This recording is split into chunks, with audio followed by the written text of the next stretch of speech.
জ্যোতি বসুর থেকে মুখ্যমন্ত্রী মমতা বন্দ্যোপাধ্যায় বড় লিডার নয় বললেন। পুরো ভিডিওটি দেখুন, তাহলে আপনার পুরো ব্যাপারটি আশা করি বুঝতে পারবেন। পুরো ভিডিওটি ঠান্ডা মস্তিষ্কে দেখুন, তাহলে পুরো বিষয়টি আপনারা সুন্দর করে বুঝতে পারবেন। দেখো, প্রায় 70% সংখ্যালঘু মুসলিম বাস করে মুর্শিদাবাদে, 70%-এর বেশি, এবং প্রায় 61% বেশি সংখ্যালঘু মুসলিম বাস করে মালদা জেলায়। মালদা এবং মুর্শিদাবাদে যদি রাজনৈতিক ইতিহাস দেখি, মমতা বন্দ্যোপাধ্যায় অবশ্যই একজন রাজনৈতিক স্টেটসম্যান এবং রাজনীতির ময়দানের একজন লড়াকু নেত্রী, তার সঙ্গে 3 বারের মুখ্যমন্ত্রী। তারপরেও আমার ব্যক্তিগত মতে মমতা বন্দ্যোপাধ্যায় জ্যোতি বসুর চেয়ে বড় লিডার নন। জ্যোতি বসু যখন ক্ষমতার মধ্য গগনে, তখনও মালদা, মুর্শিদাবাদ, দিনাজপুরের বড় অংশ তারা সরকারের বিপক্ষে ভোট দিয়েছে ক্রমাগত। এবং মালদা মুর্শিদাবাদের মানুষের ডিএনএর মতো জায়গায়, ভোটের ডিএনএতে একটা জিনিস রয়েছে, সরকার বিরোধী যে ভোট করা। সেখানে 21-এ দাঁড়িয়ে একটা এনআরসি এবং সিএর ভীতি, তার সঙ্গে শীতলকুচিতে যে কেন্দ্রীয় বাহিনীর গুলিতে প্রায় 6 জন মুসলিমের খুন হওয়া ভোটারের, এই সমস্ত ঘটনা, যোগী আদিত্যনাথের মতো নেতার মুর্শিদাবাদের মঞ্চে দাঁড়িয়ে এই বয়ান যে এখানে আমরা যদি ক্ষমতায় আসি তাহলে মুর্শিদাবাদবাসীকে বাংলাদেশে তাড়িয়ে দেবো, এই ঘটনার ফলে যে পোলারাইজেশন তৈরি হয়েছিল হিন্দু মুসলিম একটা ন্যারেটিভ, সেখান থেকে দাঁড়িয়ে সেই মুর্শিদাবাদে 22টির মধ্যে 20 সিট প্রায় তৃণমূল জিতে, এবং মালদাও একটা হিউজ পরিমাণে সিট তারা জেতে। সুজাপুর, বৈষ্ণবনগর, ফারাক্কা, শামসেরগঞ্জ, লালগোলা, রঘুনাথগঞ্জ, এই সমস্ত বেল্টগুলো যেগুলো কংগ্রেস বেল্ট, সেখানে দাঁড়িয়েও আমরা দেখেছিলাম যে তৃণমূল জয়লাভ করেছিল এই ন্যারেটিভের জন্য। রঘুনাথগঞ্জের মতো জায়গায় সেখানে তৃণমূলের যিনি বর্তমানে বিদ্যুৎ প্রতিমন্ত্রী আখরুজ্জামান সাহেব, তিনি প্রায় 99,000 ভোটে জয়লাভ করেন। তাহলে কংগ্রেসের বেল্টে তৃণমূলের এই বিপুল সফলতা ছিল। বর্তমানে দাঁড়িয়ে সেই পরিস্থিতি, যদি আমরা ডেটার ভিত্তিতে আসি, রাজনৈতিক যে ডেটা যেটা বলছে, তথ্য যেটা বলছে, সেই পরিস্থিতি অনেক চেঞ্জ হয়েছে। এর মূল কারণ ছিল বাংলায় যখন ভারত জোড়ো যাত্রা হয় রাহুল গান্ধী, সেই ভারত জোড়ো যাত্রা মালদা এবং মুর্শিদাবাদের একটা বড় পোর্শনকে কভার করে উত্তরবঙ্গ থেকে শুরু হয়। এই ভারত জোড়ো যাত্রার ইম্প্যাক্ট হলো মালদা দক্ষিণের মতো সিট, যেখানে গতবারে কংগ্রেসের ক্যান্ডিডেট আবু হাসেম খান চৌধুরী মাত্র 8,000 ভোটে জিতেছিলেন, সেখানে তার পুত্র ঈশা খান চৌধুরী তার চেয়ে অনেক গুণ বেশি ভোটে জিতলেন। আমরা যদি লোকসভার হিসাবকে বিধানসভায় ট্রান্সফার করি, বিধানসভায় কনভার্ট করি, তাহলে আমরা দেখব মালদা দক্ষিণে 4টি বিধানসভা কংগ্রেস জিতছে, মালদা উত্তরে সেখানে 4টি বিধানসভা কংগ্রেস জিতছে মোস্তাক আলম সাহেব। আমরা যদি জঙ্গিপুরে খেয়াল করি, জঙ্গিপুরে যেই রঘুনাথগঞ্জে 2021 সালের নির্বাচনে তৃণমূল কংগ্রেসের প্রার্থী 99,000-এর লিড নিচ্ছিলেন, সেই রঘুনাথগঞ্জ বিধানসভায় মাত্র 3,000-এর লিড। জঙ্গিপুরের লালগোলা বিধানসভাতে তৃণমূল দ্বিতীয় এবং সেখানে কংগ্রেসের 14,000 লিড। বহরমপুর বিধানসভাতে সেখান থেকে কংগ্রেস জিতছে। আমরা দেখছি যে তোমার জঙ্গিপুর বিধানসভা, যেখানে জঙ্গিপুরে জাকির হোসেনের মতো একজন বিড়ি ব্যবসায়ী তৃণমূলের এমএলএ, সেখানে তৃণমূল থার্ড হচ্ছে, সেখানে বিজেপির লিড রয়েছে 4,000-এর, যদিও কংগ্রেস তার থেকে মাত্র 1,000 ভোটে পিছিয়ে।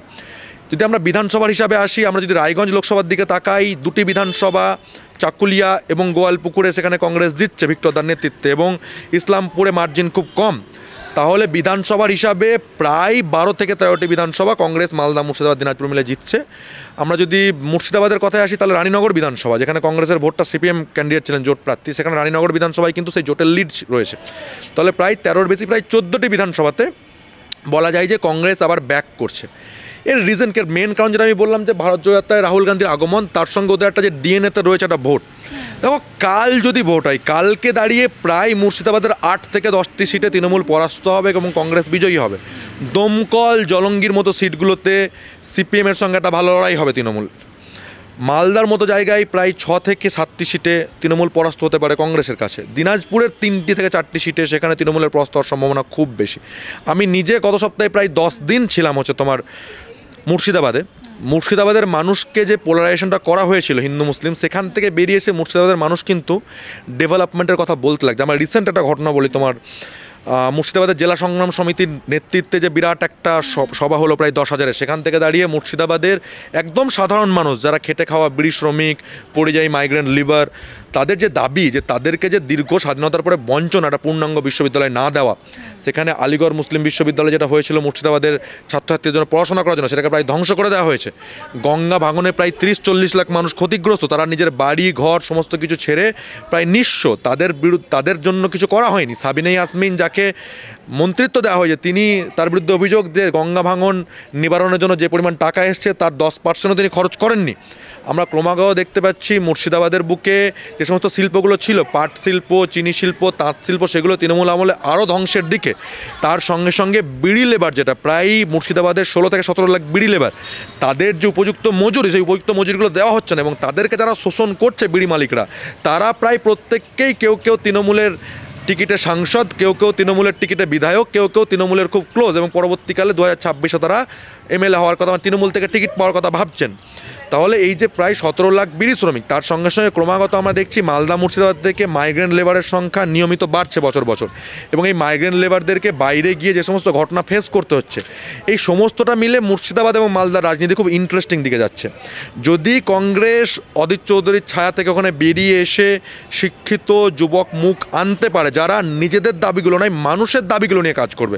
এই জেলা সংগ্রাম সমিতির আন্দোলনটার কথা আমি কেন বলছি? জেলা সংগ্রাম সমিতির আন্দোলনের মূল দাবিই ছিল যে ফারাক্কা, শামসেরগঞ্জ বা রঘুনাথগঞ্জ, এখান থেকে বহরমপুরের ডিস্টেন্স করা 120 কিলোমিটার, কারোর 90 কিলোমিটার, তাদেরকে চিকিৎসার জন্য, শিক্ষার জন্য প্রায় 100 কিলোমিটার ট্রাভেল করতে হয় প্রতিদিন।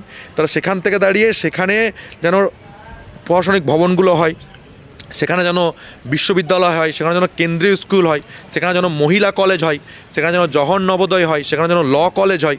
এই যে দাবিগুলো, এই মুর্শিদাবাদ থেকে একটা জেনারেশন যারা বিভিন্ন মিশনগুলোর থ্রুতে হোক, বিভিন্ন প্রতিষ্ঠানগুলোর থ্রুতে হোক, একটা শিক্ষিত জেনারেশন উঠে আসছে, তারা কিন্তু মুর্শিদাবাদকে যে রাজনৈতিকভাবে পিছিয়ে রাখার যে দীর্ঘ কয়েক দশকের রাজনীতি, তার বাইরে বেরিয়ে এসেও একটা উন্নয়নের একটা বার্তা দিতে চাইছে। এক্ষেত্রে আমরা মমতা বন্দ্যোপাধ্যায়ের চাপটা ফিল করতে হয়। তিনি চাপটা ফিল করতে পারছেন বলেই আব্দুস সাত্তারের মতো একটা শিক্ষিত প্রফেসর মুসলিম মুখকে তাকে দায়িত্বে আনতে হচ্ছে, সিএমওতে আনতে হচ্ছে। সামিউল ইসলামের মতো একজন পিএইচডি হোল্ডার, একজন শিক্ষিত মুসলিম যুবককে তাকে রাজ্যসভায় সাংসদ করতে হচ্ছে। শাহনওয়াজ আলী রায়হানের মতো একজন অক্সফোর্ড পাসকে তাকে টিকিট দিতে হচ্ছে। তিনিও কিন্তু এই চাপটা ফিল করতে পারছেন। একটা উদাহরণ দিই আমি, মালদাতে যেদিন রাহুল গান্ধীর বাংলায় ভারত জোড়ো যাত্রা ঢুকছে, সেদিনে বিপুল মানুষের ভিড়, লাখ লাখ মানুষের ভিড়। এই লাখ লাখ মানুষের ভিড় থেকে যেন রাজনৈতিক ন্যারেটিভ কংগ্রেসের পক্ষে না চলে যায়, তার জন্য মমতা বন্দ্যোপাধ্যায় একই দিনে মালদায় সভা করলেন এবং ভিড়টাকে ডিভাইড করার চেষ্টা করলেন। রাহুল গান্ধী যখন সেখানে বিড়ি শ্রমিকদের সঙ্গে বসলেন, তারপরে বিড়ি শ্রমিকদের যে মূল ইস্যু, মাত্র তাদের বেতনে, তারা যা বেতন ডিজার্ভ করে তার 10 ভাগের 1 ভাগ তাদেরকে দেওয়া হয়, সেই বেতনের দাবিটা যখন পুরো ন্যাশনাল মিডিয়ায় চলে এলো, তখন মমতা বন্দ্যোপাধ্যায় চাপে পড়লেন। সঙ্গে সঙ্গে তাকে বয়ান দিতে হলো রাহুল গান্ধীর বিরুদ্ধে যে বছরের পর বছর কোনো পাত্তা নেই, হুট করে এসে কী ভাবছে এখনই সব করে দেবে নাকি এদের জন্য। তারপরে আমরা দেখলাম প্রায় 74 টাকা বেতন বাড়লো বিড়ি শ্রমিকদের। তাহলে এই ঘটনাগুলোর একটা প্রভাব রয়েছে। দ্বিতীয় কথা হলো, যেভাবে উত্তরপ্রদেশের বুকে প্রিয়াঙ্কা গান্ধী মহিলা ভোটারদের নিয়ে কাজ করেছেন, একইভাবে যদি প্রিয়াঙ্কা গান্ধী মালদা, মুর্শিদাবাদ এবং দিনাজপুরের সময় দেন, তাহলে এই যে বিড়ি শ্রমিকদের একটা বড় অংশ মহিলা, মুসলিম মহিলা, তার সঙ্গে সঙ্গে আদিবাসী মহিলা এবং লোয়ার কাস্ট মহিলা যারা মালদা মুর্শিদাবাদে কাজ করে, সেই মহিলা ভোটটাকে তৃণমূলের হাত থেকে বের করে কংগ্রেসের হাতে আনতে তারা সক্ষম হবেন। তার সঙ্গে সঙ্গে রাহুল গান্ধীর মতো নেতৃত্ব যদি কিছুটা সময় দেন মালদা, মুর্শিদাবাদ এবং দিনাজপুরে, তাহলে সেখান থেকে তৃণমূলকে একটা নেক টু নেক ফাইট দেওয়া পসিবল। ভিডিওটি যারা দেখেছেন তারা অবশ্যই আপনাদের মতামত জানাবেন, আর আপনাদের মতামতের উপর ভিত্তি করে আমরা ভিডিও আপলোড করব। ধন্যবাদ।